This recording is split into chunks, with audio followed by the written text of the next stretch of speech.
योभन्दा राम्रो काम गर्ने अर्को आयो भने पनि त्यसलाई अस्वीकार गर्ने भन्ने कुरा हुँदैन जहिलेसुकै पनि। अझ अहिले त स्वतन्त्र राजनीतिक दलका रूपमा अर्का एकजना चर्चित पात्रले राजनीतिक दल नै खोलेका छन्। अरू थुप्रैतिर त्यसको लहर छ। कतै त्यो भेलले बाढीले यिनै एमाले कङ्ग्रेसहरू पनि त्यस्तै इतिहासमा खोज्नुपर्ने दिन आउने त होइन? नेपालमा आधारभूत रूपमा मुख्य रूपमा दुईटा पोलिटिकल पार्टी छन्, एमाले र नेपाली कङ्ग्रेस। यो यथार्थ हो। यिनीहरूले ठिक काम गरेनन् भने कोही पनि ठिक काम नगरेर पनि लोकप्रिय भइरहने, ठिक काम नगरेर पनि पपुलर अगाडि बढिरहने, जनताले विश्वास गरिरहने, माया गरिरहने, साथ दिइरहने, निष्क्रिय भए पनि साथ दिइरहने, योभन्दा राम्रो काम गर्ने अर्को आयो भने पनि त्यसलाई अस्वीकार गर्ने भन्ने कुरा हुँदैन। स्वतन्त्रको जमाना आयो भने अनि स्वतन्त्र पनि पार्टी नभई हुँदैन है भनेर स्वतन्त्रहरूको पार्टी भनेर पार्टी भएपछि म पनि त स्वतन्त्रै हो नि, परतन्त्र छु र पराधीन छु र छैन नि त, म पनि स्वतन्त्र हो। कसैले देश बनाउँछ मभन्दा अर्कोले राम्रो देश बनाउँछ भने तर्सिनु पर्ने कि खुसी हुनुपर्ने? म वेलकम गर्छु, म आह्वान गर्छु, म आग्रह गर्छु, आउनुहोस् राजनीति पार्टी बनाउनुहोस्, एक्लै लड्नुहोस्, यो लुकी छिपिकन ड्राफ्ट गरेर भित्रभित्र अँध्यारा कोठाका क्रियाकलाप बन्द गर्नुहोस्, त्यसको विरोध गर्नुहोस्, राष्ट्रियताको हितमा उभिनुहोस्। जो स्वतन्त्र रूपमा युवाहरू उम्मेदवार हुन्छु भन्छन्, कहीँ कहीँ जित्छन्, यसलाई एउटा अपवादको रूपमा लिनुपर्छ। तिमीहरू राजनीतिक कर्मीहरू भनेको नालायक हौ भनेर हामी जस्ता लायकहरू देश दुनियाँ बुझेका भनेर आएका साथीहरू अहिले त के भनेदेखि थोत्रो फालिएको राजतन्त्रको यसो उत्खनन गर्न पुगेका छन् नि त। स्वतन्त्रहरूको एउटा लहर आयो अनि युवा त अलिकति एम्बिसन युवामा हुनु अस्वाभाविक होइन क्या, युवामा अलिकति एम्बिसन छ। एम्बिसन्स युवाहरूले यस भलमा आएका माछा चाहिँ मैले समाउन सक्छु कि त, यो स्वतन्त्रहरूलाई पनि किन छरिन दिने? आफूसँग एउटा मिडिया छ, यताउता छ, मिडियाबाट यसो चिनिएको पनि छ, यस भललाई छोपेर ठ्याक्क अब एम्बिसन कतिसम्म पुग्यो भने पुग्नु स्वाभाविक हो। कहिले कहिले त्यस्तो हुन्छ तर अधिनायकवादमा प्रायः त्यस्तो हुन्छ, डेमोक्रेसीमा हुँदैन। जनताले विश्वास गरिरहने, माया गरिरहने, साथ दिइरहने, निष्क्रिय भए पनि साथ दिइरहने, योभन्दा राम्रो काम गर्ने अर्को आयो भने पनि त्यसलाई अस्वीकार गर्ने भन्ने कुरा हुँदैन जहिलेसुकै पनि। पोहोरपरारसम्म 1 वर्ष अगाडिसम्म 2 वर्ष अगाडिसम्म मान्छेहरूको मुखमै के थियो भने युवाहरूले राजनीतिलाई घृणा गर्न थाले, युवाहरूको राजनीतिमा फ्रस्ट्रेसन छ आदि इत्यादि भन्ने, त्यो कुरा सत्य होइन। सम्माननीय विद्यादेवी भण्डारी राष्ट्रपति हुनुहुन्थ्यो, शेरबहादुर देउवाजीलाई प्रधानमन्त्री नियुक्त गर्नुभयो, किन गर्नुभयो त? हैन, यो राष्ट्रपतिको यो 47 सालको संविधानको जग र 7 सालको संविधानको जग चाहिँ राजालाई कुनै कम्पल्सन थिएन। त्यो त कम्पल्सन केले बनायो भने जनभावनाले बनायो। जसरी हरेक पार्टी हरेक संस्थाको एउटा औचित्य र आवश्यकता चाहिँ निश्चित समयसम्म हुन्छ, कसको काल चाहिँ चिरस्थायी पनि होला, त्यसै गरी अहिले स्थानीय तहमा केही ठाउँमा साङ्केतिक रूपमा काठमाडौँ महानगर होस्, धरान होस्, धनगढी होस्, अरू थुप्रै ठाउँमा स्वतन्त्र उम्मेदवारहरूले जिते। अझ अहिले त स्वतन्त्र राजनीतिक दलका रूपमा अर्का एकजना चर्चित पात्रले राजनीतिक दल नै खोलेका छन्। अरू थुप्रैतिर त्यसको लहर छ। कतै त्यो भेलले बाढीले यिनै एमाले कङ्ग्रेसहरू पनि त्यस्तै इतिहासमा खोज्नुपर्ने दिन आउने त होइन? यो गतिशील दुनियाँ हो। म जो स्वतन्त्र रूपमा युवाहरू उम्मेदवार हुन्छु भन्छन्, कहीँ कहीँ जित्छन्, यसलाई एउटा अपवादको रूपमा लिनुपर्छ। यसलाई एउटा समग्र सत्यको रूपमा होइन, यो आंशिक सत्यको रूपमा। त्यो त तपाईँको विश्वास हो नि, तपाईँहरूको विश्वास हो। भरे विश्वास भत्कियो भने म यो पनि भन्दिनँ कि नेकपा एमाले घामझुन रहन्जाल रहन्छ अथवा नेपाली कङ्ग्रेस घामझुन रहन्जाल रहन्छ भन्ने होइन। अहिलेको यथार्थ के हो भने नेपालमा आधारभूत रूपमा मुख्य रूपमा दुईटा पोलिटिकल पार्टी छन्, एमाले र नेपाली कङ्ग्रेस। यो यथार्थ हो। यिनीहरूले ठिक काम गरेनन् भने कोही पनि ठिक काम नगरेर पनि लोकप्रिय भइरहने, ठिक काम नगरेर पनि पपुलर अगाडि बढिरहने, जनताले विश्वास गरिरहने, माया गरिरहने, साथ दिइरहने, निष्क्रिय भए पनि साथ दिइरहने, योभन्दा राम्रो काम गर्ने अर्को आयो भने पनि त्यसलाई अस्वीकार गर्ने भन्ने कुरा हुँदैन, जहिलेसुकै पनि समय गतिशील छ। तर अहिलेसम्म नेकपा एमाले जुन विचार अगाडि सार्यो, एउटा कुरा तपाईँलाई म के आग्रह गर्न चाहन्छु भने राजनीतिक सङ्गठनमा विचारको महत्त्व हुन्छ, गन्तव्यको महत्त्व हुन्छ, उद्देश्यको महत्त्व हुन्छ। प्रजा परिषद किन सफल भयो भन्दा विचार, उद्देश्य, गन्तव्यले सफल भयो। सङ्गठन किन बन्यो? त्यत्रो दमन गर्दा, मार्दा, थुन्दा, ज्यादतीको चरम गर्दा पनि किन त्यो चाहिँ फेरि जाग्यो? त्यसका उद्देश्य किन बौरिए? प्रजा परिषद नै हो 7 सालको क्रान्तिको रूपमा, 97 सालको पर्चा हो 7 सालको क्रान्तिको रूपमा उम्रिएर झाङ्गिएर त्यो प्रकट भयो। त्यसकारण विचार चाहिन्छ। अहिले म के धन्यवाद भन्न चाहन्छु भने युवाहरूमा राजनीतिप्रति व्यापक फ्रस्ट्रेसन छ भन्ने कुरा पोरपरारसम्म 1 वर्ष अगाडिसम्म 2 वर्ष अगाडिसम्म मान्छेहरूको मुखमै के थियो भने युवाहरूले राजनीतिलाई घृणा गर्न थाले, युवाहरूको राजनीतिमा फ्रस्ट्रेसन छ आदि इत्यादि भन्ने। त्यो कुरा सत्य होइन। अझ युवाहरू कति भने पार्टीमा सङ्गठित हुन नपाएर सम्पर्कमा पनि छैनन् नि त, धेरै युवाहरू त सम्पर्कमै छैनन्। पार्टीहरू त्यहाँ पुग्न सकेका छैनन्, पार्टीहरूले सक्रियता देखाउन सकेका छैनन्, आफ्ना विचार सही विचारहरू छन् भने पनि त्यहाँ सम्प्रेषित गर्न सकेका छैनन्, त्यो विचारमा उनीहरूलाई सहमत गराएर आबद्ध गर्न सकेका छैनन्। त्यो पोलिटिकल पार्टीहरूको कमजोरी हो। त्यस्तो छिटफुट भएका ठाउँमा आफै सङ्गठित हुन कोसिस गरेका छन्। यो स्वाभाविक हो नि, डेमोक्रेसीमा युवाहरूमा राजनीतिप्रतिको त्यो आकर्षण छ भने ठिक छ। तपाईँले भन्नुभएको कुरा एउटा कुरा तपाईँलाई भनौँ, अलिकति समयमै 2-3 महिनामा एउटा कुरा त फेरि ठिक्रिन थाल्यो नि त। स्वतन्त्रको जमाना आयो भने अनि स्वतन्त्र पनि पार्टी नभई हुँदैन है भनेर स्वतन्त्रहरूको पार्टी भनेर पार्टी भएपछि म पनि त स्वतन्त्रै हो नि, परतन्त्र छु र पराधीन छु र छैन नि त, म पनि स्वतन्त्र हो।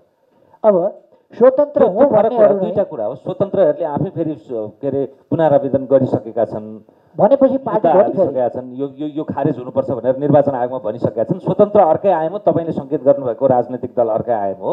स्वतन्त्रको उभार होइन मुर्जाको छैन होला। होइन, तपाईँले चाहिँ के बुझ्नुहोस् भने नि, स्वतन्त्रहरूको एउटा लहर आयो अनि युवा त अलिकति एम्बिसन युवामा हुनु अस्वाभाविक होइन क्या। युवामा अलिकति एम्बिसन छ।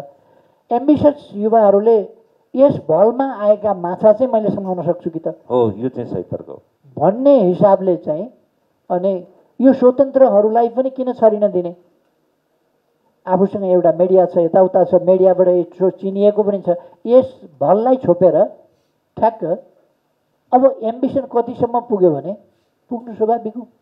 कहिले कहिले त्यस्तो हुन्छ, तर अधिनायकवादमा प्रायः त्यस्तो हुन्छ, डेमोक्रेसीमा हुँदैन। अधिनायकवादमा बाइफ्लोक पनि अनेक चिजहरू आउँछन्।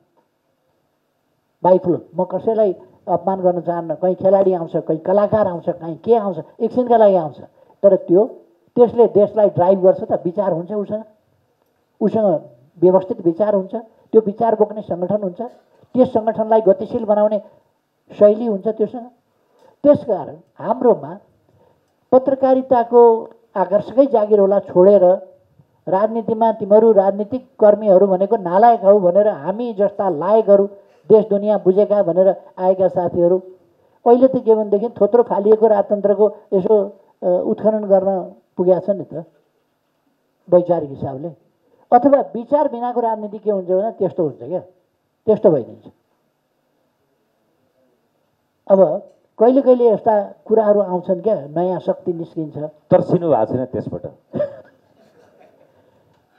कसैले देश बनाउँछ मभन्दा अर्कोले राम्रो देश बनाउँछ भने तर्सिनु पर्ने कि खुसी हुनुपर्ने? म वेलकम गर्छु, म आह्वान गर्छु, म आग्रह गर्छु, आउनुहोस् राजनीति पार्टी बनाउनुहोस्, एक्लै लड्नुहोस्, एक्लै लडेर एउटा कन्स्टिट्युएन्सी लड्ने हो, पार्टी बनाउनुहोस्, पार्टी बनाएरै लड्नुहोस्, एडभान्स राम्रा विचार दिनुहोस्, देशभक्तिका विचार दिनुहोस्। यो लुकी छिपिकन ड्राफ्ट गरेर भित्रभित्र अँध्यारा कोठाका क्रियाकलाप बन्द गर्नुहोस्, त्यसको विरोध गर्नुहोस्, राष्ट्रियताको हितमा उभिनुहोस्। तपाईँ आफैमा इतिहासमा अध्यात्ममा आफ्नो विधा त छँदैछ, त्यसबाहेक अरू थुप्रै कुरामा तपाईँ जुन व्यस्ततामा जुन रस्साकसीमा र जस्तो अवस्थामा हुनुहुन्छ त्यसका बावजुद पनि तपाईँले चाहिँ सायद तपाईँका लागि त्यो 48 घन्टा हुन्छ होला एउटा दिनमा, अरूका लागि 24 घन्टा हुन्छ भने तपाईँको त्यो ती पक्ष र पाटाहरूको त्यो अध्ययन र सिङ्गावलोकन हेर्दाखेरि आज जुन दिनमा हामीले संवाद गरिरहेका छौँ, राजनैतिक इतिहासका दृष्टिकोणले 1997 असार 9 गतेको यो दिन पर्सा दिवस कतिको महत्त्वपूर्ण दिन हो? त्यो महत्त्वलाई हामीले त्यही रूपमा बुझ्न सकेका छौँ कि छैनौँ? सबभन्दा पहिले त म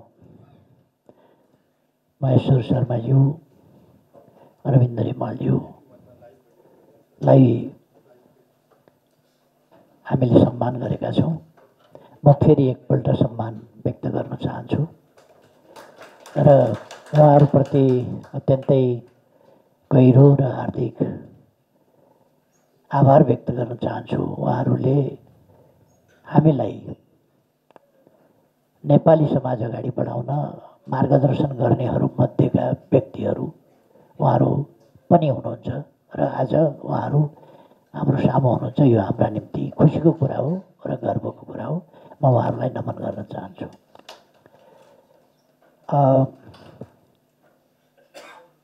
यस दिवसको सन्दर्भमा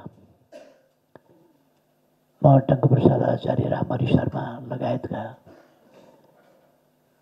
प्रजा परिषदका संस्थापक नेताहरू र 97 सालमा फाँसी दिइएका शहीदहरू दशरथ चन्द, गङ्गालाल, सुखराज शास्त्री, धर्मभक्त माध्यमा उहाँहरूप्रति पनि आदर, सम्मान र श्रद्धासुमन अर्पण गर्न चाहन्छु। औपचारिक रूपमा सुखराज शास्त्री नछोडिए पनि अरू सबै प्रजा परिषदमै हुनुहुन्थ्यो। त्यसमा सुखराज शास्त्रीलाई फाँसीको सजाय दिनु वा मृत्युदण्ड दिनु भनेको अविवेकको पराकाष्ठा हो र सनकको पराकाष्ठा हो, सत्ता दुरुपयोगको पराकाष्ठा हो। उहाँले त शास्त्रीय प्रवचन गर्नुभएको थियो। उहाँ प्रजा परिषदसँग जोडिनु पनि भएको थिएन र 97 साल साउनदेखि जुन धरपकडको क्रम सुरु हो त्यस क्रममा गिरफ्तार हुनुभएको पनि होइन। त्यसभन्दा 2 वर्ष अगाडिदेखि त उहाँ छुट्टै ढङ्गले बसिराख्नु भएको थियो जेलमा। उहाँलाई त्यसै मेसोमा फाँसी दिनु भनेको त अघि नै मैले भने यो सत्ताको चरम दुरुपयोग र विवेकहीनताको एउटा नमुना हो भन्ने मलाई लाग्छ। अब यहाँले जुन प्रश्न उठाउनु भएको छ, पर्चा दिवसको महत्त्व र 1997 साल असार 9 गते भोटो जात्राको दिन पारेर छरिएको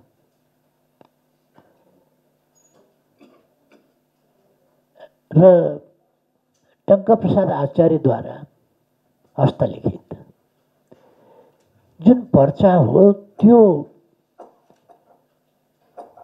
अघि पछिका अभिव्यक्तिहरू त्यसरी सङ्गठित राजनीतिक उद्देश्यसहित, समाज परिवर्तनका उद्देश्यसहित त्यसरी प्रकट भएका थिएनन्।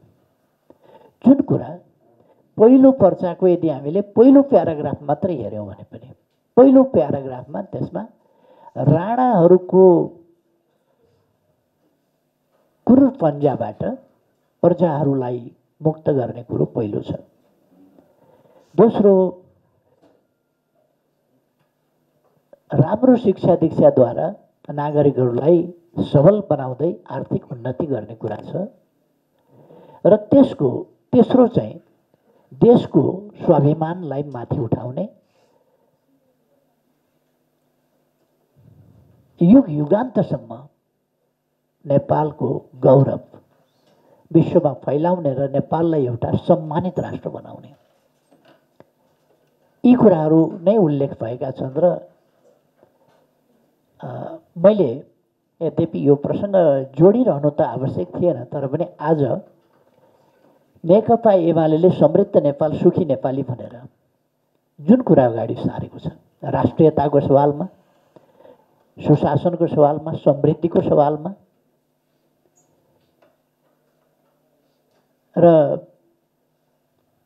विकासको सवालमा र समृद्ध नेपाल सुखी नेपालीको जुन राष्ट्रिय आकाङ्क्षालाई अगाडि सारेको छ,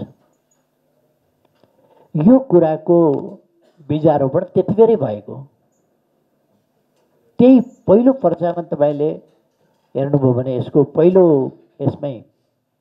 प्याराग्राफमै म दर्शकलाई पढेर पनि सुनाउँछु। पहिलो पर्चाको पहिलो प्याराग्राफमै राणा वर्ग हो, तिमीहरूलाई थाहा होला कि नेपाल प्रजा परिषद भन्ने संस्था नेपाली प्रजालाई तिमीहरूले क्रूर पन्जाबाट आजाद या स्वतन्त्र गराई शुद्ध ज्ञानको शिक्षा दीक्षा, आफ्नो जातिको मान सम्मान, धन र धर्मको उपार्जन र उन्नतिद्वारा संसारका सभ्य जातिहरूमध्ये एक गराई आफ्नो देशको गौरव हजारौँ वर्षसम्म दिशा दिशामा गुन्जिने गराउने उद्देश्यले यो नेपाल प्रजा परिषद खुलेको। बस यसले नेपाल प्रजा परिषद खुल्नुको उद्देश्य यो कुनै लडबाजी होइन, यो कुनै सामान्य असन्तुष्टि, विरोध वा आक्रोश होइन, यो कुनै सत्ताधारी वर्गहरूका बीचको सत्ता सङ्घर्ष होइन।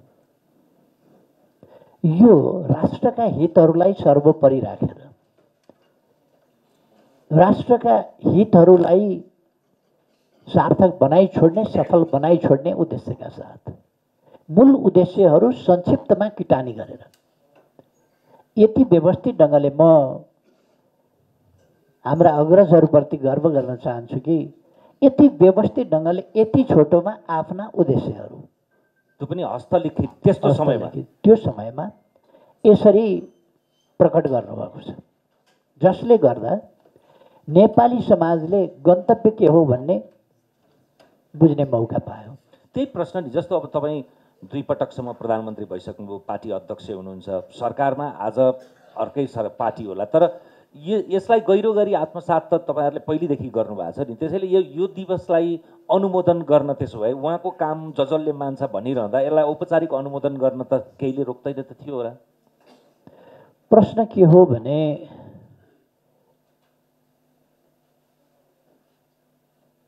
प्रजा परिषदको स्थापना आफैमा एउटा महान र ऐतिहासिक काम हो। 1993 साल जेठ 20 गते पहिलो राजनीतिक पार्टी व्यवस्थित राजनीतिक उद्देश्यहरूका साथ स्थापना भएको छ। यो एउटा प्रकारको विद्रोह, अर्को प्रकारको विद्रोह जस्तो मात्रै कुरा नभएर यो सामाजिक परिवर्तनका उद्देश्यहरू, राजनीतिक परिवर्तनका उद्देश्य, आर्थिक परिवर्तनका उद्देश्य, राष्ट्रिय हितहरूको रक्षा सम्वर्धनका उद्देश्य, राष्ट्रिय सार्वभौम सत्ताको, स्वाधीनताको, स्वतन्त्रताको त्यसको संरक्षण र सम्वर्धन र जनतालाई समृद्ध बनाउने आकाङ्क्षाहरू, यी आकाङ्क्षाहरू अभर परेका बेला यिनको सहारा राणा शासकहरूले पनि लिएको देखिन्छ। यी चारवटा पर्चा जुन छन्, यद्यपि यी पर्चा चारवटै पर्चा सम्भवतः विभिन्न मिति राखेर लेखिएको होला, तर समय पनि फरकमा, असार 9 मा भयो भने एउटा असार 15 मा, एउटा साउनमा, एउटा भदौमा जारी भएको छ। त्यो अलिक त्यसमा तिथिमितिमा हालेको छ, त्यसरी भएको हुनसक्छ यसका तिथिमितिहरूको सन्दर्भमा। र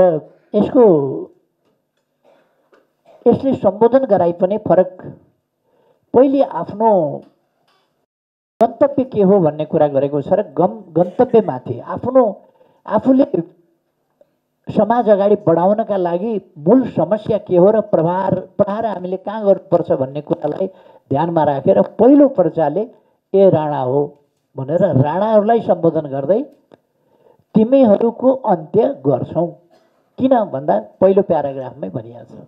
यस कारणले र उनीहरूलाई नै सम्बोधन गरेर उनीहरूका अपराधहरूको त्यहाँ वर्णन गरिएको छ, चित्रण गरिएको छ। यी कारणहरूले तिमीहरूको अन्त्य नेपाली समाजको आवश्यकता हो, त्यसकारण तिमीहरूको अन्त्य हामी गर्छौँ भनेर पहिलो सम्बोधन राणाहरूलाई गरिएको छ। दोस्रो र तेस्रो सम्बोधन आफ्ना महान उद्देश्यहरूमा साथ दिनका निम्ति हाम्रा उद्देश्यहरूमा साथ देऊ। यो हाम्रो उद्देश्य भनेको प्रजा परिषदको उद्देश्य भनेको एउटा सङ्गठन विशेषको उद्देश्य मात्रै होइन, यो राष्ट्रिय उद्देश्य हो, यो समयको माग हो, यो राष्ट्रिय आवश्यकता हो। त्यसकारण यस्तो अपराधिक, पापी, दुराचारी, शोषणकारी यस्तो शासन सहेर बस्नु पनि हाम्रो नेपालीहरूका लागि उचित छैन। त्यसकारण दाजुभाइ दिदीबहिनीहरू अगाडि बढौँ र अगाडि बढ्नका लागि प्रजा परिषद सङ्कल्पित छ, कृतसङ्कल्पित छ। यो प्रजा परिषदलाई साथ देऊ भनेर दोस्रो र तेस्रो पर्चाले आम जनतासँग साथ मागेको छ। र चौथो पर्चा चाहिँ युवा युवतीहरूलाई सम्बोधन गरेर अथवा युवा वर्गलाई सम्बोधन गरेर, हे युवा हो, तिमीहरू यस्तो अन्याय अत्याचार सहेर के बस्छौ?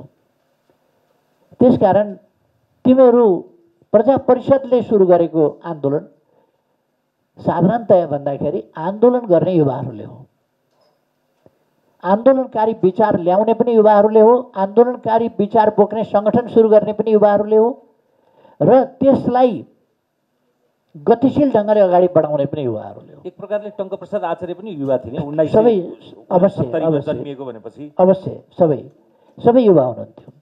त यस्तोमा युवाहरूको सामाजिक परिवर्तनमा, आन्दोलनमा महत्त्वलाई ध्यानमा राखेर उहाँहरूले चौथो पर्चामा युवाहरूलाई प्रेरित, उत्साहित गर्न र प्रजा परिषदको उद्देश्य र प्रजा परिषदले अगाडि बढाएको आन्दोलन, यसमा सहभागिताका लागि आह्वान गर्नुभएको छ। तसर्थ यी पर्चाहरू नेपालको राजनीतिक जागरण र परिवर्तनको सन्दर्भमा आदि कोसे ढुङ्गा नै हो। यो एक प्रकारले पानी ढलाउने हो। कोशी ढुङ्गा मात्र होइन, यो त प्रारम्भै हो। सङ्गठित जागरणको यो त आरम्भै हो, पायोनियर हो यो पर्चा भनेको चाहिँ। त्यसकारण यो कोसे ढुङ्गा मात्र होइन, जहाँ सुरु हुन्छ त्यो त कोसे ढुङ्गा हुँदैन, त्यो त मुहान हो, प्रस्थान बिन्दु हो, मुहान हो। यो हामीले अर्को एउटा अचम्मको कुरा के रहेछ भने यो प्रजा परिषदमा राजा त्रिभुवन आफैले उहाँको अङ्गरक्षक धर्मभक्त माथेमा मार्फत म पनि प्रजा परिषदमा आबद्ध हुन चाहन्छु भनेर उहाँले 4000 रुपियाँ लेवी तिरेर प्रजा परिषदको सदस्य पनि हुनुभएको रहेछ। त्यो कुरा घनीभूत हुँदै हुँदै गएर यस्तो अवस्था आयो 2004 सालमा पद्म शमशेर प्रधानमन्त्री भएको बेलामा म राष्ट्रको नोकर हुँ, त्यत्तिकै भनेको होइन कि जनताको भित्रभित्रै दन्किरहेको त्यो विद्रोह अनि उनीहरू राजासम्म पनि यसरी पुगेको भन्ने कुरा थाहा पाइसके पछाडि जति बेला भारत ठ्याक्कै स्वतन्त्र पनि भइसकेको थियो अनि त्यति बेलै तपाईँको म राष्ट्रको नोकर हो भनेर पद्म शमशेरले भन्नुपर्ने अवस्था आयो। यदि मोहन शमशेर जस्तो चाहिँ एकदमै क्रूर मानसिकता भएको मान्छे थिएनन् भने सायद उनीले त्यो ड्राफ्ट गरेको भनिएको संविधान 2005 सालमा आउँथ्यो पनि होला, अन्तरिम शासन विधान। तर तपाईँको 2007 सालको परिवर्तनलाई चाहिँ त्यहाँ टङ्कप्रसाद आचार्य पनि छैन, प्रजा परिषद पनि छैन, केही पनि छैन, राणा राजा र तपाईँको तत्कालीन नेपाली कङ्ग्रेस बिचको सम्झौता भनेर हामीले व्याख्या गर्छौँ। किन यति निष्ठुर भएको त इतिहासप्रति? पहिलो कुरा त मैले एक दुईवटा कुरामा यहाँ अलिकति स्पष्ट पार्नु पर्छ जस्तो लाग्यो। धर्मभक्त मातेमा राजा त्रिभुवनको अङ्गरक्षक होइन, उहाँको व्यायाम भन्नु टिचर हो, अङ्गरक्षक होइन र व्यायाम सिकाउने एउटा प्रशिक्षक, व्यायाम प्रशिक्षक हो।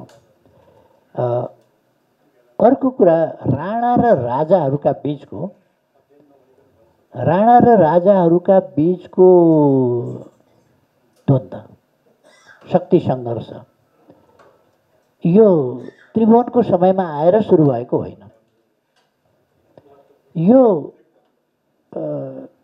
कोत पर्वको लगत्तै पछिदेखि जब कान्छी रानी, कान्छी महारानी, कान्छी बडा महारानी के भन्छन् अब त्यसैलाई, उनलाई देश निकाला गरियो।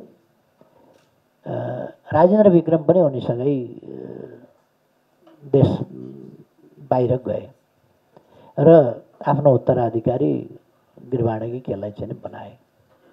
मैले अलि धेरै नाम राजेन्द्र भनेपछि सुरेन्द्रलाई गरे, सुरेन्द्रलाई गरे होला। र त्यस बेलादेखि नै किन त्यस्तो परिस्थिति भयो, किन राजाले छोड्यो अर्थात् त्यहाँ। अनि त्यसपछि राजेन्द्र विक्रमले जङ्गबहादुरलाई हटाउन गरेका प्रयास, जङ्गबहादुरको हत्या गर्न गरेका प्रयास, अनेक प्रयासहरू, ती प्रयासहरू र त्यसबीचका राणाहरूका क्रियाकलापहरू यो जङ्गबहादुरकै समयमा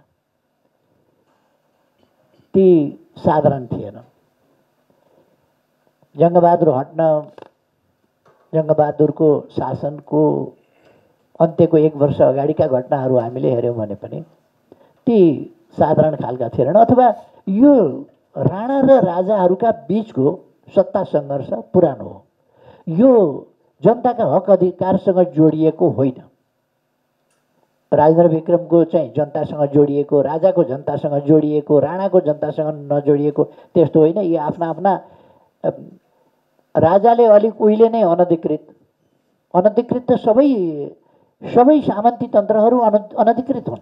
तपाईँले भनेको त्यो राजेन्द्र विक्रम होस् कि उनको छोरा सुरेन्द्र होस् कि गिरवण होस् कि गिरवणका छोरा त्रैलोक्य नमर्या भए उनी हुन् कि त्यस पछाडि पृथ्वी विक्रम हुन् कि त्रिभुवन हुन् कि त्यो सेरोफेरो त छँदै थियो कि। तर त्रिभुवनको पालामा चाहिँ यस्तो अवस्था आइसक्यो कि उनी प्रजा परिषदमा पनि आबद्ध हुनुभयो पैसा तिरेर। अब यहाँ मैले के ध्यानाकर्षण गर्न खोजेँ भने राजतन्त्र चाहिँ जनताको पक्षमा उहिलेदेखि थियो जस्तो नि।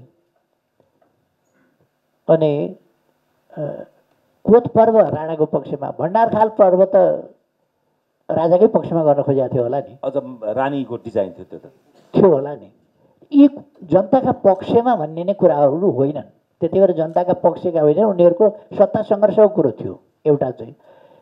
अब अर्को त्यो सत्ता सङ्घर्ष यसरी हुँदै गयो कि त्रिभुवनको समयमा आइपुग्दा त एक ढङ्गले भन्यो भने त्रिभुवनलाई त बन्दी बनाएको स्थिति भयो नि। बन्दी बनाएको जस्तो स्थितिबाट बन्दी हुनभन्दा उन्मुक्ति त जसले पनि खोज्ने भयो। त्यसकारण त्रिभुवनले त्यति बेर गरेका कामहरू, राजा भएको छ जहाँ सही गर भन त्यहाँ गर्नुपर्छ, जहाँ लालमोहर लगा भन्नु त्यहाँ लगाउनुपर्छ। जस्तो हामीले 4 जनालाई फाँसी दिने कुरामा त्रिभुवनको लालमोहरको बारेमा कति सही कति गलत, तर इतिहासकारहरूले जे ल्याउनु भएको छ त्यसलाई हामीले मान्दा पनि त्रिभुवनले यो सबै गर्न, तिमीहरूलाई आफ्ना जानीय शासन चलाउन, लुटमार गर्न, वीरता दिन, यो गर्न त्यो गर्न, केही गर्न चाहिँ मेरो लालमोहर मेरो सहमति चाहिएन। अहिले फैसला सुनाउने बेला मेरा नाउँमा सुनाउने, मृत्युदण्डको फैसला सुनाउने बेलामा, कडा सजाय सुनाउने बेला मेरा नाउँमा सुनाउने, अनि फाँसीको सजायमा मेरो हस्ताक्षर खोज्ने। त्यति भने पनि त आखिर गर्न त पर्यो, बाध्य बनाए। त्यस स्थितिमा आफ्नै छातीमा पिस्तोल टेकाएर आफ्नै घर खानतलासी गरेर, नागरिकको घर खानतलासी गर्न पनि लोकतन्त्रमा त खानतलासी पुर्जी चाहिन्छ। त्यहाँ त अचानक गएर त्यहाँका हात हतियार निकालेर आदि यस्ता कुराहरू भएको अवस्थामा राजा राजाको रूपमा थिएन, राजा एउटा धरौटीको रूपमा थिए। त्यसकारण त्यस्तो धरौटी बस्नभन्दा त्यसबाट मुक्त हुन उनी पनि चाहन्थे। यसर्थ त्यो लडाइँ यस्तो पुगेको थियो, त्रिभुवनको समयमा त यस्तो बिन्दुमा पुगेको थियो कि राजतन्त्र रहे रहोस् नरहे नरहोस्, तर राणातन्त्र चाहिँ समाप्त होस्। यिनीहरूको त अति नै भयो, ज्यादती नै भयो, ममाथि यस्तो छ भने जनतामाथि कस्तो छ भन्ने स्थितिमा पुग्यो। र त्यो आक्रोश सभाहरूमा देखिन्थ्यो र राणाहरूको बदतमिजी त्यो पनि सभाहरूमै देखिन्थ्यो। राजाहरूको निरीहता सभाहरूमा देखिन्थ्यो र कहिले कहिले आफ्नो दृष्टिकोण सभाहरूमा राखेको पनि देखिन्थ्यो। यसरी एउटा यस्तो बिन्दुमा पुग्यो कि राजाले पनि अब जनताको सहारा नलिई, प्रजाको सहारा नलिकन सेनाले सहारा दिने अवस्था पनि रहेन त्यति बेला। अहिले पछि आएर महेन्द्रले शाही सेना भनेर धुमधाम मचाए पनि त्यति बेला त शाही सेना होइन कि जो शासनमा छ त्यसकै सेना रह्यो नि त। त्यसकारण पछि महेन्द्रले शाही सेना आदि इत्यादि भनेर गरे। त्यो त्यस बेला शाही सेना होइन, त्यो नेपाली सेनै हो।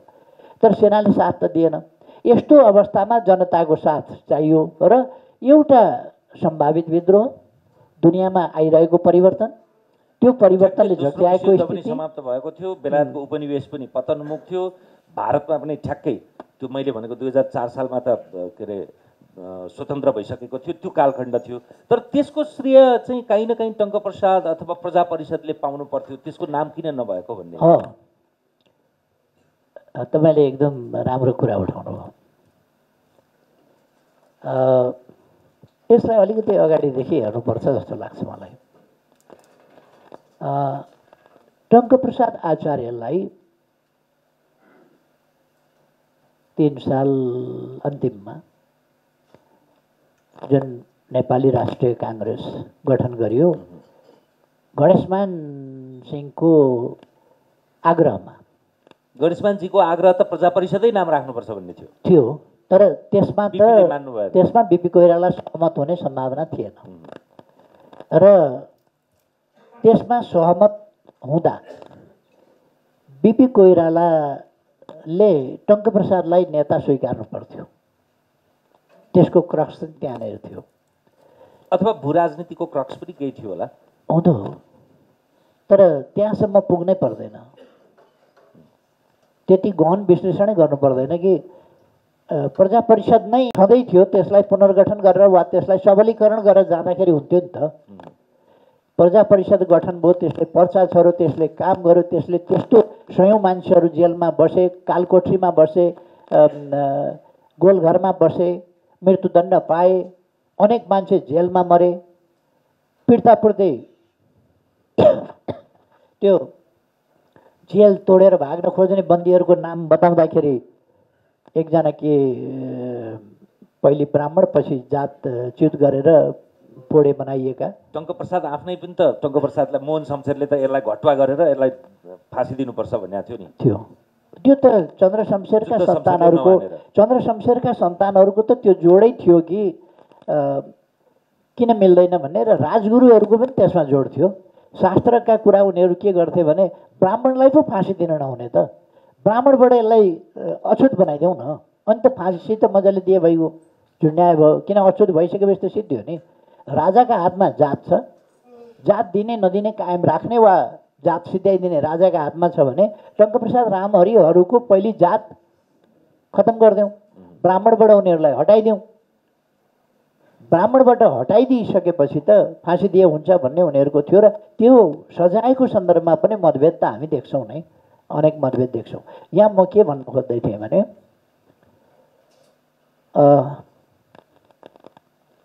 पहिलो त 7 सालको आन्दोलनमा एउटा कुरा अलिकति मिसिङ छ। डाक्टर राजेशजीले लेखेको कुरामा पनि अलिकति, उहाँको शोध ग्रन्थमा पनि अलिकति मिसिङ छ जस्तो लाग्छ। मैले बिर्सेको पनि हुनसक्छ है। तर नेपालका जुन सङ्गठनहरू प्रजा परिषदभन्दा पछि भने, खास गरेर 1 सालमा 2 सालमा जुन सङ्गठनहरू बने, 3 सालमा जुन सङ्गठन बने, 3 सालमा अखिल भारतीय राष्ट्रिय नेपाली काङ्ग्रेसको स्थापना,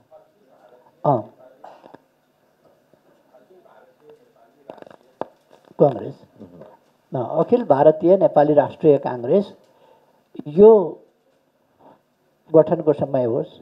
त्यस बेला त त्यहाँ गोपाल प्रसाद रिमालहरूले, केदारमान व्यथितहरूले, साहना साधना प्रधानहरूले विभिन्न प्रकारका सङ्गठनहरू बनाएका थिए र गङ्गालाल श्रेष्ठ सायद हलवाई गङ्गालाल श्रेष्ठ भनेको उहाँ नै होला, यहाँहरूलाई थाहा होला। गङ्गालाल श्रेष्ठ हलवाई भन्ने अर्को गङ्गालाल शहीद भन्दा होइन, अर्को गङ्गालाल।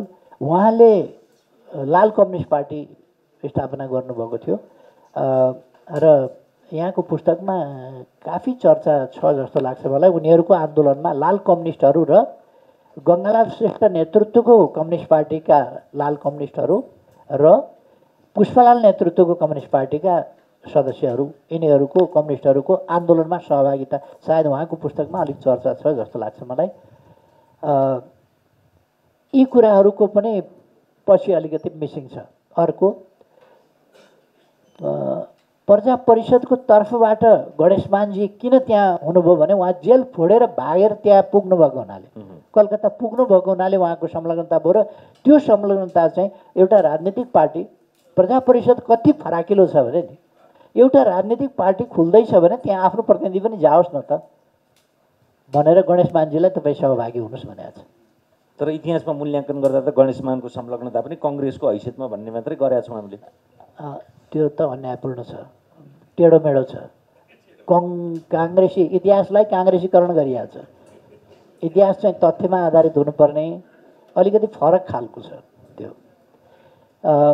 गणेशमानजी प्रजा परिषदको एउटा नेताको हिसाबमा र क्रान्तिकारीको हिसाबमा अंश सर्वस्व सहित जन्मकैद पाएको एउटा कैदी जो फरार भएको छ जेल फोडेर, र जसलाई भेटियो भने अब चाहिँ जन्मकैद गर्न हुने रहन्छ सिधै भन्ने, क्यापिटल पुनिसमेन्ट भन्ने चलन छ नि, त्यसैमा जाने, सोझै मृत्युदण्डमै जाने कुरा त निश्चितै छ। त्यस्तो व्यक्तिको उपस्थिति त त्यो अधिवेशनको कुनै गरिमा थियो भने टङ्कप्रसाद के अरे उसको गणेशमान सिंहको उपस्थिति थियो। गणेशमान सिंहको उपस्थितिभित्र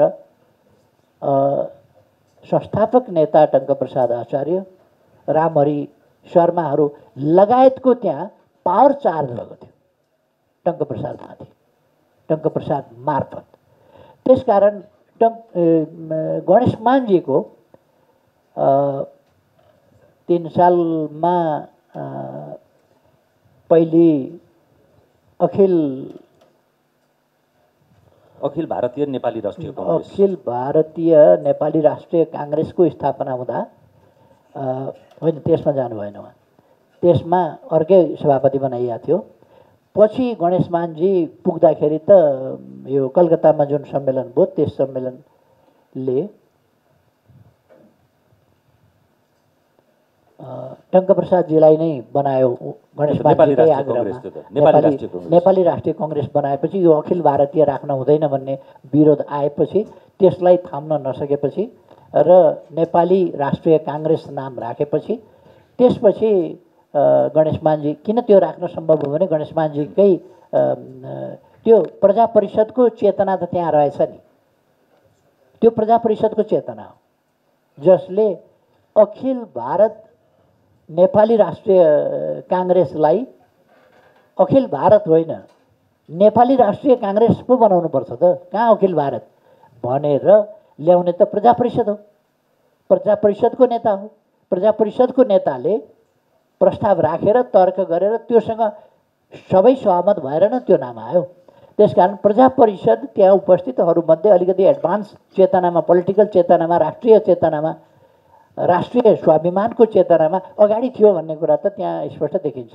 र त्यस कुराले के देखायो भने 97 सालको आन्दोलन, 97 सालको बलिदान, 97 सालको पर्चा, 97 सालको कुरा र प्रजा परिषदको आड नलिकन अगाडि बढ्ने हो भने अगाडि जान सक्ने स्थिति छैन। त्यसकारण स्वीकारोक्ति यो रह्यो कि 2007 सालको परिवर्तनमा चाहिँ टङ्कप्रसाद आचार्य अथवा प्रजा परिषद, आचार्य मात्रै भएन, पुष्पलालदेखि लिएर गणेशमानसम्मको अवमूल्यन भयो। सबैले, प्रजा परिषदले भाग नलिएको त होइन। 7 सालको आन्दोलनमा प्रजा परिषद त अन्धकार युगमा केही नहुँदा त भाग लिएर तहल्का मचाएर बलिदान दिएर अनि नेल हतकडी लगाएर सिक्री भिरेर जेलमा, कालकोठरीमा, गोलघरमा सजाय भोग्न मर्न मारिन त्यहीँ मरिराखेको छ त्यो हेरिरहन को सत्य छ को पागल छ भन्ने कुराको स्थितिको ठेगान छैन। त्यस्तो खालको स्थितिको जिन्दगी बिताउन तयार छ। गोली ठोक्न मात्रै होइन, सायद गोली खानभन्दा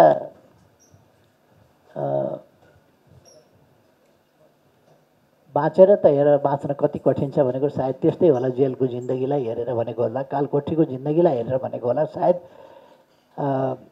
गोलघरको जिन्दगीलाई हेरेर भनेको होला। र त्यस्तो आन्दोलन गरेको प्रजा परिषद सरिक भएन भन्ने कुरा होइन।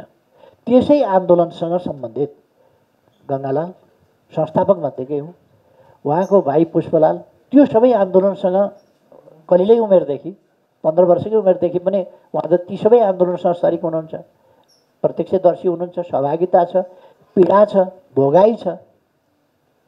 दाजुले फाँसी खाए होला, तर त्यो पारिवारिक जुन दर्दको जुन पीडाको जुन कठिनाइको स्थिति छ त्यो सबै देखेर र सचेत ढङ्गले समाज परिवर्तनका प्रयासहरूलाई प्रजा परिषदले कसरी अगाडि बढाएको छ भन्ने कुरालाई देखेर पुष्पलाल पनि आउनुभएको छ, लाल कम्युनिस्टका नेता आउनुभएको छ, अरू व्यक्तिहरू आउनुभएको छ, केदारमान व्यतीत अरू आउनुभएको छ, गोपाल प्रसाद रिमालहरू आउनुभएको छ, अरू कविहरू आउनुभएको छ, थुप्रै आउनुभएको छ। तर उहाँहरू सबैको 7 सालको आन्दोलनमा भन्ने हो भने जब आन्दोलनका निम्ति एउटा बाह्य वातावरण, बाह्य सहयोग र समर्थनको परिस्थिति देखा पर्यो, त्यसपछि त्यसको ओनरसिप चाहिँ एकल ओनरसिप लिन कोसिस भयो। 3 सालमा राष्ट्रिय काङ्ग्रेस बन्दा प्रजा परिषदको जुन प्रशंसा बिपी कोइरालाको प्रस्तावमा गरिएको थियो, 97 सालको बलिदानको, त्यसपछिका योद्धाहरूको अग्रजहरूको बलिदानको जुन मुक्तकण्ठले प्रशंसा गरिएको थियो र नेपाली कङ्ग्रेस आज नेपाली राष्ट्रिय कङ्ग्रेस जुन स्थापना हुँदैछ त्यो त्यसकै निरन्तरता हो, त्यसकै प्रतिफल हो, त्यसकै उपज हो है। त्यही चेतनाको बत्ती, त्यही चिराग बोकेर हामी अगाडि बढेका हौँ भन्ने कुरा त राष्ट्रिय काङ्ग्रेसको स्थापना हुँदा भनिएको थियो र टङ्कप्रसाद आचार्यजीलाई सभापति बनाइएको थियो र काम चलाउनका लागि बिपी कोइरालालाई दिएको थियो। अर्थात् त्यति बेरसम्मको मानसिकता के थियो भने डिफेन्सका लागि पनि सभापति, प्रचारका लागि पनि सभापति, विचारका लागि पनि सभापति टङ्कप्रसादलाई बनाउनुपर्छ। अब यो प्रश्न अब तर के भने यहाँनिर तर 7 सालको आन्दोलनमा सहभागिताका लागि जुन सबैलाई सङ्गठित गर्नु पर्थ्यो, सबैसँग सहकारी गर्नु पर्थ्यो, त्यही कुरा भएन, नम्बर 1। नम्बर 2, 7 सालको आन्दोलन सफल भइसकेपछि जुन श्रेय अरूलाई पनि दिनु पर्थ्यो, टङ्कप्रसाद आचार्यजीलाई दिनु पर्थ्यो, रामहरिजीलाई दिनु पर्थ्यो, अरूलाई दिनु पर्थ्यो, त्यो कुरा भएन। यसको अर्को पाटो जसरी कङ्ग्रेसलाई तपाईँले प्रश्न गर्नुभयो नि, त्यही प्रश्न तपाईँले सार्वजनिक रूपमै भन्ने गर्नुभएको छ। हाम्रो करिब जननी पार्टी जस्तै हो प्रजा परिषद, त्यसबाटै बनेको हो। 2008 सालमा त जति बेला मातृका प्रसाद कोइराला आफै प्रजा परिषद हुन्थ्यो, आफ्नै नेता भएको पार्टीलाई प्रतिबन्ध लगाइदिनुभयो, कम्युनिस्ट पार्टीलाई। त्यस पछाडि प्रजा परिषद र तपाईँहरू मिलेर जनताको जातीय जनतान्त्रिक संयुक्त मोर्चा नेपाल बनाउनु भयो। तर प्रकारान्तरले अहिले आएर फेरि के गरिदिनु भयो, त्यो प्रजा परिषदलाई फेरि एमालेमा गापिदिनु भयो। त्यो त इतिहास नै नामेट पारिदिनु भयो। त्यसबाटै सुरु भएको भनेर त्यसलाई स्रोतको पनि दाबी गर्ने, अनि आज फेरि हामीले भनेर एमाले भित्र प्रजा परिषदलाई मिसाइदिनु भयो। यो त विरोधाभास भयो नि त।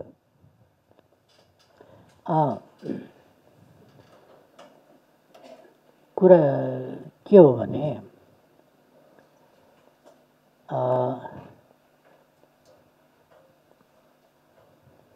अहिलेको पहिले एउटा कुरा चाहिँ स्पष्ट गरिहालौँ। अघि सुशीलजीले पनि बोल्ने क्रममा राख्नुभयो, यहाँ जातीय मोर्चा, जातीय प्रजातान्त्रिक मोर्चा भन्ने शब्द भनेको, यो जातीय भनेको त्यति बेला हाम्रो आन्दोलनमा बङ्गाल र बङ्गाली भाषाको हाम्रो नेपालको राजनीतिमा निकै प्रभाव थियो। नेपाली भाषामा राष्ट्रियलाई जातीय भनिन्छ। सबै उनीहरूको कामकाज जातीय भन्ने कुराबाट हुन्छ। जातीय भन्छ बङ्गालीमा। त्यसकारण राष्ट्रिय यो छ नि, जनताको जातीय जनतान्त्रिक संयुक्त मोर्चा भनेको जनताको राष्ट्रिय लोकतान्त्रिक संयुक्त मोर्चा, जनतान्त्रिक संयुक्त मोर्चा। यो जातीय भन्ने शब्द चाहिँ राष्ट्रिय। मेरो प्रश्न अनपेक्षित लागेर तपाईँले विषयान्तर गरे होइन, त्यस्तो होइन। यो कुरा मैले फेरि एकपल्ट स्मरण गर्न चाहेँ। यो नेपालमा चाहिँ बीचमा पहिचानको राजनीतिका नाउँमा थुप्रै यताउता लान खोजियो। त्यस्ता शक्तिहरूले, व्यक्तिहरूले वा त्यो विचारका सम्वाहकहरूले यस्तो कुरालाई पनि आधार बनाउन खोज्छन् या दुरुपयोग गर्न खोज्छन्। यस्तो कुरालाई यो संकीर्णताको कुरो होइन। यो संकीर्णताको कुरो होइन भन्ने कुरो जेलमा परेका राजबन्दीहरूका बिचमा कहिले कहिले के भने जातका कुराले ठक्क हुने, त्यस्तो कुराहरूलाई पनि त्यति बेला अलिकति आलोचना गरिएको छ। यो जातका कुरामा ठाकठुक गर्नु हुँदैन है। यो जात भनेको केही पनि होइन भनेर। जात केही पनि होइन भन्ने कुरा त राणाहरूले नै टङ्कप्रसाद रामहरिजीहरूलाई जब जात काटेर कपाल मुडेर सुँगुरका पाठा झुन्डाएर टुँडीखेलमा घुमाएर जुन तमासा गरे, त्यसपछि यो जातपात त्यसै दिन सिद्धियो। नेपालमा गरेको छ आन्दोलन, समाज परिवर्तनको कुरा गरेको छ। यहाँ जातको कुरा कहाँबाट आएर जातपात भनेर चाहिँ कपाल मुड्ने? अर्थात् यो चाहिँ एउटा यस्तो हत्खण्डा रहेछ जातपात भन्ने कुरा कि यो राजनीतिको अस्त्र रहेछ। मान्छेलाई होच्याउने, अपमान गर्ने, हेला होचो गर्ने विषय रहेछ भन्ने कुरा त आयो नि। त्यसकारण मैले फेरि दोहोऱ्याएको कुरा के हो भने यो जातीय भन्ने कुरालाई कसैले दुरुपयोग गर्न खोज्छन् आजको सन्दर्भमा पनि, जुन कुरा हामी सतर्क हुनुपर्छ, सजग हुनुपर्छ। अब तपाईँले जुन भन्नुभयो नि, प्रजा परिषदलाई अरूले सम्मान गर्दैनन् त म भन्दिनँ, तर म चाहिँ कम सम्मान कसैभन्दा कम सम्मान चाहिँ गर्दिनँ, अधिक सम्मान गर्छु। अस्तित्वै नामेड भयो, अब कसरी सम्मान भन्ने? यही अलिकति तपाईँलाई यहाँ अलिकति पत्रकारिता लाग्यो जस्तो लाग्यो है। म पत्रकारकै हैसियतमा छु नि। अब कुरा के हो भने यो प्रजा परिषद नामले बाँच्ने कि उद्देश्यले बाँच्ने? एकपल्ट कार्ल मार्क्सले पेरिस कम्युन जब 72 दिनपछि ध्वस्त भयो, त्यसपछि भने पेरिस कम्युन ध्वस्त हुन सक्छ, तर पेरिस कम्युनका उद्देश्यहरू फेरि फेरि बौरिरहनेछन्, फेरि फेरि बाँचिरहनेछन्। म के भन्छु तपाईँलाई भने प्रजा परिषदका उद्देश्यहरू अमर छन्, अजर छन्, ती बाँचिरहन्छन्। उद्देश्य बाँच्ने बचाउने कुरा हो। कसो गर्दाखेरि उद्देश्य बाँच्ने बचाउने कुरा भन्ने कुरा हो।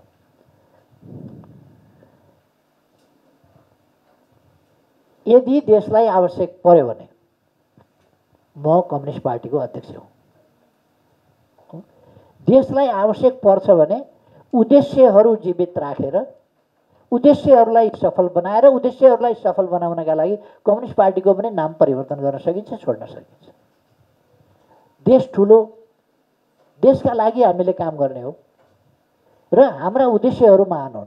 समृद्ध नेपाल, सुखी नेपाली। प्रजा परिषदले त्यही शब्द भनेन, तर त्यही सारतत्व मैले पहिलो प्याराग्राफ भने, पहिलो पर्चाको पहिलो प्याराग्राफ, त्यसमा उद्देश्यहरू छन्। ती उद्देश्य त्यहाँ म भन्दैछु, ती उद्देश्य बोक्ने कसले? प्रजा परिषद एक ढङ्गले 97 सालपछि यस्तो दमन भयो, केहीको हत्या, केही जेलमा, त्यो त अकल्पनीय दमन भयो, जसले गर्दाखेरि प्रजा परिषद झन्डै झन्डै समाप्तिको स्थितिमा गयो। त्यस स्थितिबाट फेरि प्रजा परिषदलाई जगाइयो पछि गएर, र प्रजा परिषद पछाडि पार्ने जस्तो 7 सालको आन्दोलनभन्दा पछि तपाईँले अघि प्रश्न गर्नुभएको थियो कि संयुक्त सरकार बनाउँदा नेपालको राजनीतिक पार्टीका संस्थापक, प्रथम संस्थापक एउटा पार्टीको होइन, नेपालको व्यवस्थित राजनीतिक पार्टीको प्रथम संस्थापक, राजनीतिक व्यवस्थित विचार र परिवर्तनका विचारहरूको, यहाँ राणा फाल्ने मात्रै कुरा छैन। राणा फाल्ने त दशरथ चन्द्रका हजुरबाहरूले, दशरथ चन्दका हजुरबाहरूले पनि कोसिस गर्नुभएको थियो राणा शासन आउने बित्तिकै, गोर्खामा गोर्खाली राजामाथि हमला हुने, गोर्खाली राजालाई चाहिँ सीमित गर्ने कुराले पनि रियाक्सन पैदा भएको थियो, गोर्खा विद्रोहहरू भएको थियो, अरू हिसाबले पनि भएका थिए। यो मात्रै कुरा होइन, देशमा परिवर्तन ल्याउनका लागिको एउटा समग्र वैचारिक पक्ष अगाडि सार्ने भनेको टङ्कप्रसाद आचार्य नै भन्नुपर्छ, दशरथचन्द नै भन्नुपर्छ। पहिलो व्यक्तिहरू उहाँहरू नै हो। उहाँहरूको किन दशरथचन्द त मारिनु हो, टङ्कप्रसाद आचार्य त जीवित हुनुहुन्थ्यो। र टङ्कप्रसाद आचार्यलाई संस्था बनाएर त्यो संस्था बाहिर निकाल्नु पऱ्यो नि, कोठाबाट बाहिर निकाल्नु पऱ्यो नि, समाजमा देखाउनु पऱ्यो नि। त्यो संस्था देखाउन त टङ्कप्रसाद आचार्य आजीवन कारावासको सजाय भोगेर गोलघरमा बसिराखेका टङ्कप्रसाद आचार्यलाई अगाडि सार्नु परेको थियो त। भने शासन चलाउने बेलामा किन गरिएन, किन उहाँलाई अगाडि सारिएन, किन उहाँलाई देखाइएन?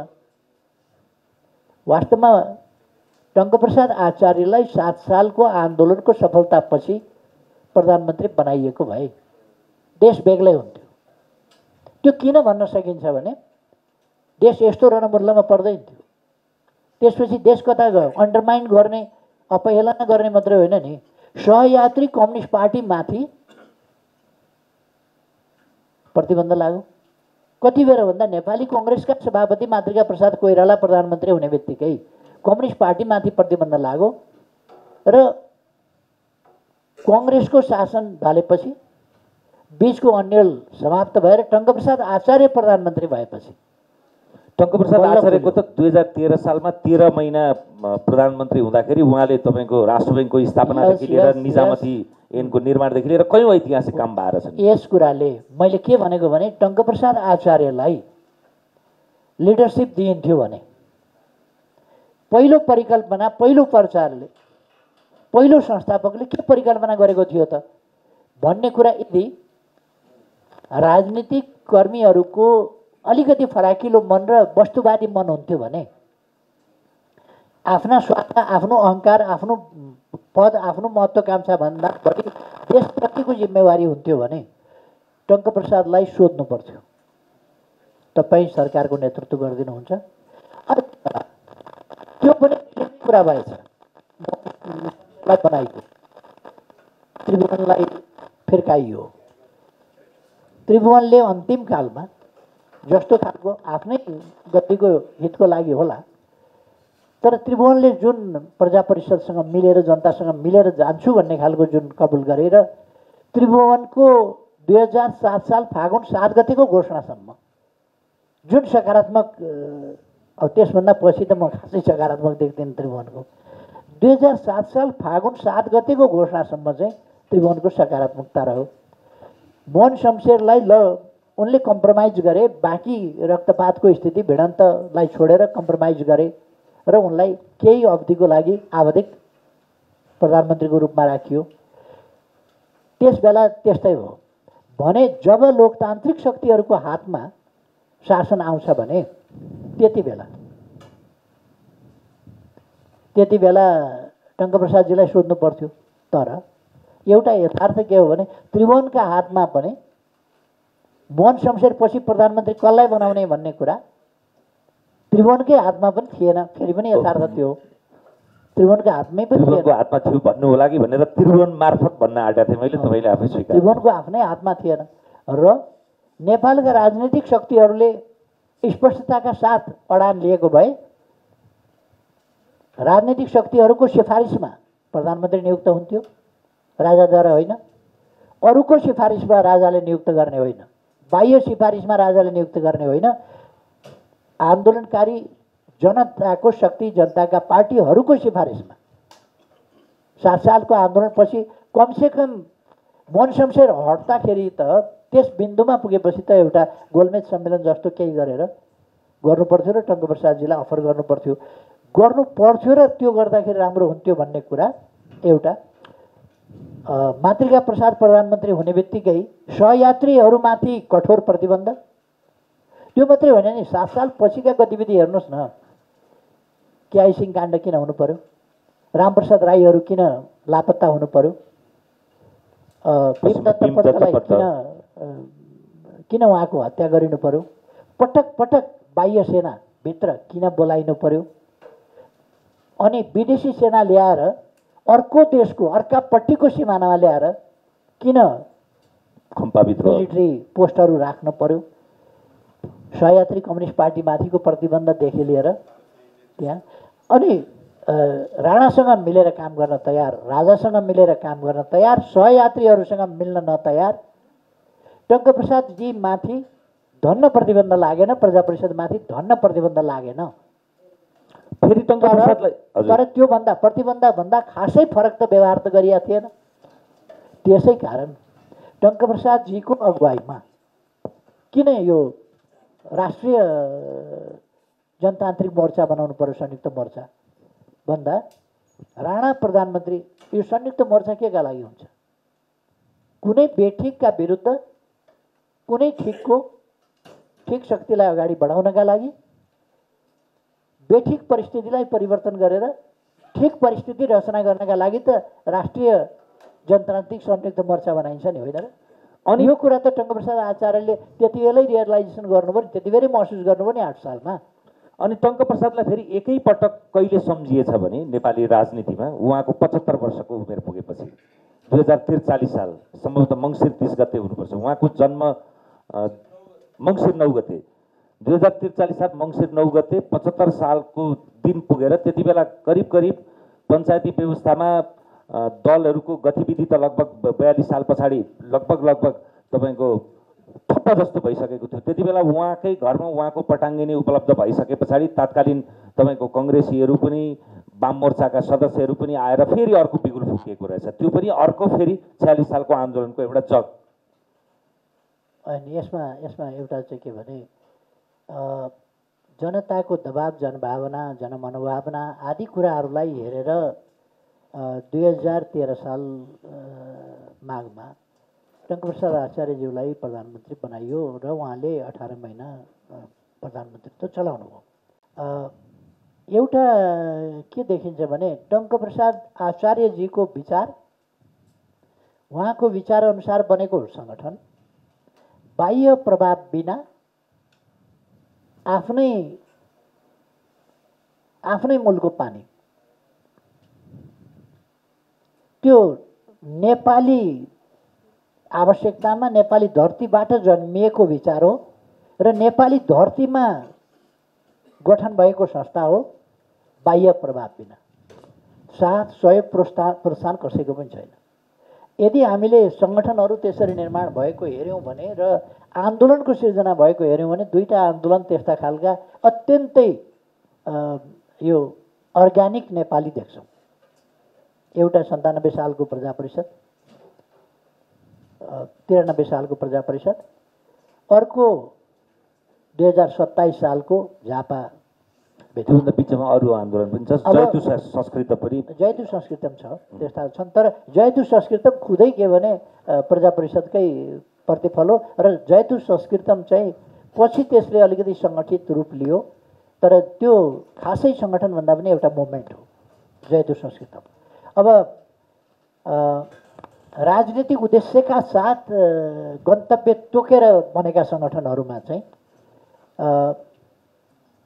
आफ्नै ढङ्गले आफ्नै विचार र आफ्नै सङ्गठन, आफ्नै आन्दोलन, त्यस ढङ्गले बनेका यी दुईटा चाहिँ म देख्छु, जसको प्रभाव नेपाली राजनीतिमा अलिकति ओझेल पार्न खोजे पनि सशक्त छ।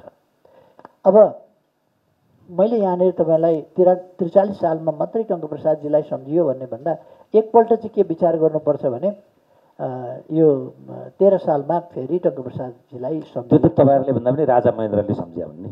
राजा महेन्द्रले किन सम्झिन्छन्? किन सम्झिन्छन् राजा महेन्द्रले?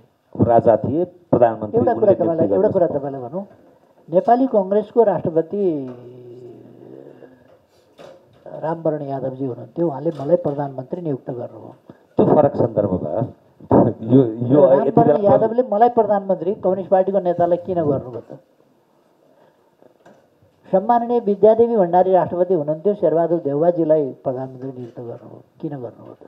होइन यो यो चाहिँ राष्ट्रपतिको यो यो 47 राजाको सालको विषयमा संविधानको जग र होइन, 7 सालको राजाको मात्रै संविधानको विषय जग हुँदैन। चाहिँ फरक राजालाई छ। कुनै कम्पल्सन थिएन, त्यो त कम्पल्सन केले बनायो भने जनभावनाले बनायो। त्यो सान्दर्भिक मोहन कुरा। शमशेर हटिसके, राणा शासनको अन्त्य भइसक्यो। अब नेपाली कङ्ग्रेसका नेताहरू मध्ये प्रमुख सभापतिलाई नै प्रधानमन्त्री दिइयो। त्यसले परिणति के ल्यायो त, अवस्था के ल्यायो त? त्यसले ल्याएको अवस्था भनेको त द्वन्द्व, भिडन्त। त्यसपछिका अवस्था के भयो? त्यसो भएर यो वैदेशिक सेनाभित्र बोलाउने, देशभित्रको दमनका लागि बाह्य सेना बोलाउने, बाह्य सेना ल्याएर देशभित्र विभिन्न राख्नेदेखि लिएर राष्ट्रिय शक्तिहरूलाई, प्रगतिशील शक्तिहरूलाई दमन गर्ने उल्टो नीति लिने र यसले गर्दाखेरि देश चाहिँ विकासको बाटोमा, लोकतान्त्रिक अभ्यासको एउटा स्वस्थ बाटोमा अगाडि बढ्नुपर्ने ठाउँमा तनावको बाटोमा, द्वन्द्वको बाटोमा त्यसमा अगाडि बढ्यो। र यसलाई समाधान गर्ने व्यक्तित्वको त्यो त्यति बेलाको परिस्थितिलाई समेटेर लान सक्ने को हुनसक्छ भन्दा टङ्कप्रसाद आचार्य बाहेक त्यस्तो व्यक्तित्व, विचार र अरू हिसाबले देखिएन। त्यो कुरा चाहिँ फेरि पुष्टि व्यवहारबाट के हुन्छ भने टङ्कप्रसाद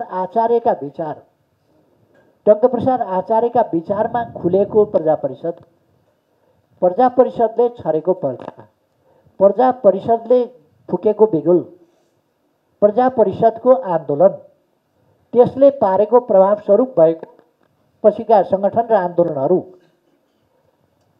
र 13 सालमा टङ्कप्रसाद आचार्यजी प्रधानमन्त्री भएपछि उहाँले गरेका 7-8वटा काम हेरे हुन्छ। उहाँले कम्युनिस्ट पार्टीमाथि कङ्ग्रेसले प्रतिबन्ध लगायो, उहाँले किन खोल्नु परेको थियो? उहाँमा यो एउटा सहनशीलता, सहिष्णुता, सहअस्तित्व सबैको, उहाँले कसैमाथि अर्कोमाथि प्रतिबन्ध त लाउनु भएन नि त। एउटाको पक्ष लिएर अर्कोलाई प्रतिबन्ध लाउनु भएन, प्रतिबन्ध खोल्नुभयो। त्यसो भएर कम्युनिस्ट पार्टीमाथिको आरोप के थियो भन्दा केआई सिंहका साथ दियो, केआई सिंहका आन्दोलनलाई, मुभमेन्टलाई साथ दियो। देशभक्तिपूर्ण आन्दोलनलाई सैद्धान्तिक साथ दिने कुन अपराधपूर्ण कुरा थियो? यस्ता कुराहरूलाई लिएर अब पछाडि जुन टङ्कप्रसाद आचार्यले, अघि तपाईँले केही उल्लेख गर्दै हुनुहुन्थ्यो, लोकतान्त्रिक मूल्य मान्यताको शासन व्यवस्था प्रणालीको हिसाबले त बहुदलीय व्यवस्था आयो नेपालमा, तर त्यो बहुदलीय व्यवस्थालाई आर्थिक हिसाबले, मौद्रिक हिसाबले, कर्मचारी तन्त्रको हिसाबले, एउटा प्रणालीको हिसाबले, अरू विभिन्न हिसाबमा, भूमि सुधारको हिसाबले, अरू यस्ता थुप्रै कामहरू छन्। 6-7वटा महत्त्वपूर्ण काम भनेर 6-7वटा हामी गर्न सक्छौँ। यस्ता कामहरूले देखायो कि टङ्कप्रसाद आचार्य नेपालका प्रधानमन्त्रीहरूमा एउटा भिजनरी मान्छे हो। उहाँको चीन भ्रमण, भारत भ्रमण, रुससँगको दौत्य सम्बन्धको स्थापना, संयुक्त राष्ट्रसङ्घमा सहभागिताको नेपालको पहिलो सहभागिता, संयुक्त राष्ट्रसङ्घका विभिन्न पक्षहरूमा, विभिन्न संस्थाहरूमा नेपालको सहभागिता लगायत इन्टरनेसनल फोरमहरूमा र नेपालको परराष्ट्र नीतिका जग बसाउने जस्ता कुराहरूदेखि लिएर, त्यो जग बसाउने कुरादेखि लिएर, पञ्चशीलका सिद्धान्तदेखि लिएर, असंलग्नतादेखि लिएर, तटस्थ नीतिदेखि लिएर, यस्ता कुराहरूको थुप्रै दूरगामी महत्त्वका राष्ट्रिय नीति नै, थुप्रै राष्ट्रिय नीति जो आज पनि राज्यका विभिन्न अङ्गहरू, तिनको गठन सञ्चालन, ती संरचनाहरू आदि, यिनीहरूको या राष्ट्र ब्याङ्कको स्थापना या नेपाली मुद्राको प्रचलन, यिनीहरू चाहिँ नेपाल राष्ट्रको, वास्तवमा नेपाल राष्ट्रको राष्ट्रियपन र पहिचान त टङ्कप्रसाद आचार्यको समयमा भएको थियो। अब यो टङ्कप्रसाद यस्तो विरासत हुनुहुन्छ उहाँका विषयमा जति तपाईँले सोध्नुभएको एउटा कुरा थियो, त्यसको जवाब चाहिँ अब प्रजा परिषद अन्तिम महामन्त्री हाम्रो अगाडि हुनुहुन्छ। अन्तिम महामन्त्री अन्तिम महामन्त्री। अनि त्यसपछि उहाँहरूले सम्मेलनका लागि जिम्मा लाउनुभयो। अरू केही मान्छेहरू विभिन्न ठाउँतिरबाट आए, प्रवेश गरे, तिनीहरूले अलिक समय काम पनि गरे, कोही कार्यभाग भएर गरे, कसैले के गरे होला। अब पछि युवा विद्यार्थीहरूलाई युवा विद्यार्थी भनेर सङ्गठनलाई होइन कि त्यो युवा खालका व्यक्तित्वहरूलाई जिम्मा लाउने काम भयो सम्मेलन गर्न। उहाँहरूले सम्मेलन गर्न सक्नु भएन। कुनै पनि चिजको के हुन्छ भने एउटा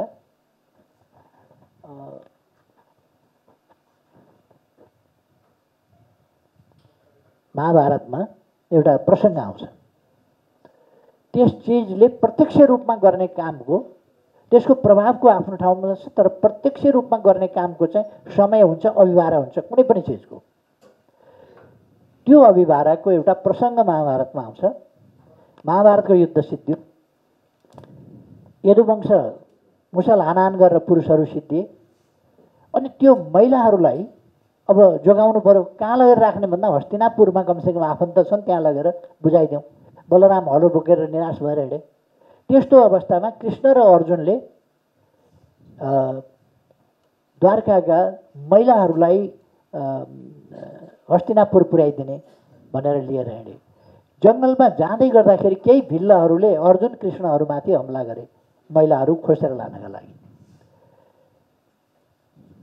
अनि अर्जुनले गाण्डीव उठाउन खोजे, तर गाण्डीव चलेन, गाण्डीवले पार लगाएन। साधारण शिकार खेल्ने बिल्लाहरूले अर्जुनको गाण्डीवलाई पराजित गरेर अर्जुनलाई समातेर बाँधेर लडाइदिए। कृष्णको चक्र पनि कृष्णसँगै थियो, कृष्णलाई पनि बाँधेर लडाइदिए। अनि सबै यदुवंशी महिलाहरूलाई बिल्लाहरूले अपहरण गरेर लगे। अनि अर्जुनले कृष्णलाई सोध्छन्, हे कृष्ण, यो के भएको? चक्रधर कृष्ण यहाँ बाँधिएर लडिनु भएको छ, म गाण्डीवधारी अर्जुन पनि बाँधेर लडाइएको अवस्थामा छु। हाम्रा अगाडि हाम्रा प्रियजनहरू अपहरित भएका छन्। अनि कृष्णले त्यहाँ भन्नुहुन्छ, कुनै पनि कुराको प्रयोजन र अर्थ हुन्छ।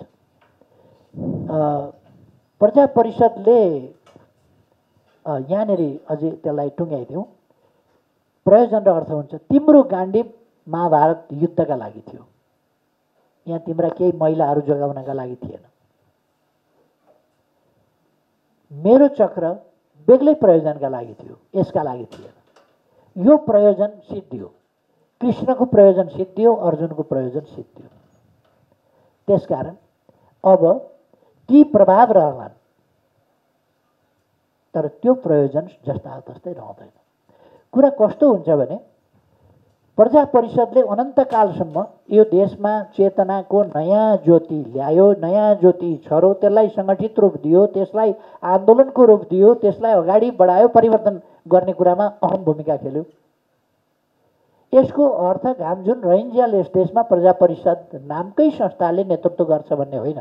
एउटा चिज एक युगका लागि एउटा अभिभारा बोकेर जन्मिन्छ र त्यो अभिभारा पुरा गरेपछि त्यो डिक्लाइन हुँदै जान्छ। अब त्यसो भएर प्रजा परिषद जब डिक्लाइन भयो, त्यसको इतिहास कहाँ गयो भन्दा हरायो भन्न हुँदैन। त्यो के रूपमा छ त आज? त्यसले पुनर्जन्म केमा पाएको छ भन्दा नेकपा एमालेको रूपमा छ, देशको प्रमुख पार्टीको रूपमा छ। एकछिन षड्यन्त्र जालझेल गरेर सत्ताबाट हटाइए पनि फेरि वैचारिक हिसाबले यस देशलाई नेतृत्व गर्ने कुरा, राष्ट्रियताको सवाल, सुशासनको सवाल, विकासको सवाल या अरू सवालहरू, जनताको सेवा गर्ने सवाल, ती उद्देश्यहरू, प्रजा परिषदले लिएका उद्देश्यहरू ती कहाँ छन् आज भन्दा तपाईँ नेकपा एमालेको घोषणापत्र हेर्नुहोस्। यो पर्चा हेर्नुहोस्, पत्रकार भयो भन्नु होला, त्यसैले मैले यो पर्चा हेर्नुहोस्। म तपाईँलाई आग्रह गर्छु, यो पर्चा हेर्नुहोस्, नेकपा एमालेको घोषणापत्र हेर्नुहोस्। अब हाम्रो कार्यक्रमको फर्मेट अनुसार अब हामी 3-4वटा प्रश्न लिन्छौँ। त्योभन्दा अगाडि तपाईँले प्रसङ्ग ल्याइ पनि हाल्नुभयो, समसामयिकताको विषय पनि छँदैछ। थुप्रै क्यामेराहरू छन् टेलिभिजनको, उहाँहरूलाई पनि हेडलाइन चाहिएको छ। जसरी घाम जुन रहेसम्म प्रजा परिषद रहँदैन भने जस्तै अस्तिको स्थानीय निकायको निर्वाचनको अङ्कगणितले एउटा सङ्केत देखिएको छ। रहेन नरहन त्यो सक्छ एउटा भन्ने यथार्थ जस्तै हो। त्यो प्रश्न नि त्यसले आफ्नो महान काम अभिवारा पुरा गर्यो, अब त्यसको प्रभाव कायम रहन्छ है, त्यसको प्रभाव कायम रहन्छ। मैले अँ, तपाईँलाई उत्तर दिन उद्वेलित र सजिलो बनाउने नै प्रश्न गर्दैछु। यो सम्भवतः अन्तिम प्रश्न पछाडि म फ्लोरमा जान्छु। त्योभन्दा भयङ्कर लामो समयसम्म गहिरोसम्म यसले नेपालको राजनीतिलाई प्रभाव पारिराखेको छ। तर इतिहासमा यसलाई सम्झने हाम्रा विद्यार्थीहरूले युवाहरूले सम्झने सम्झाउने कमै हुन जान्छ भएको देखिन्छ। त्यसैले यो पर्चा पहिलो पर्चाको महत्त्व भनेको एउटा नयाँ उद्घोष हो थियो कि अब चाहिने परिवारले देश सञ्चालन गर्ने अथवा शासनमा परिवर्तन गर्ने युग समाप्त हो, अब जनताको युग आयो भन्ने उद्घोष थियो। पार्टी चाहिँ नि गठन भएको थियो, तर पार्टीलाई आजभोलि घोषणा सभा भन्छ नि त्यो रूपमा पर्चा चाहिँ पार्टी आइसकेका छ, जनताको शक्ति आइसकेका छ, जनताको योग भइसकेका छ भन्ने उद्घोष थियो। त्यसैले यो पर्चा दिवसबारे आज यो आयोजना गरिदिएको मलाई खुसी लागेको छ। एक दुईवटा कुरा म भन्न चाहन्छु। प्रष्टै रूपमा म भन्छु के भन्ने भन्दाखेरि एमालेको वामपन्थीहरूको इन जनरल र एमालेको खास गरेर टङ्कप्रसाद आचार्यप्रति सम्मानजनक चाहिने दृष्टिकोण रहिआएको छ। त्यसको निम्ति चाहिने उहाँहरूको सराहना नै गर्नुपर्छ। त्यो सम्मानजनक दृष्टिकोणको अभिव्यक्ति आज केपी ओलीज्यूबाट पनि प्रकट भयो। त्यसको निम्ति उहाँ धन्यवादका पात्र हुनुहुन्छ भन्ने कुरा आएन। पार्टी भङ्ग गर्नु पऱ्यो भनेर भन्नु पऱ्यो। अनि भाउजू हेमन्तको पार्टीलाई साह्रै चोट लाग्यो। माइक अलिक नजिक इतिहास राख्नु पर्ला। बिर्सनु भयो कस्तो कस्तो काम गरिरहेको थियो तपाईँहरूको।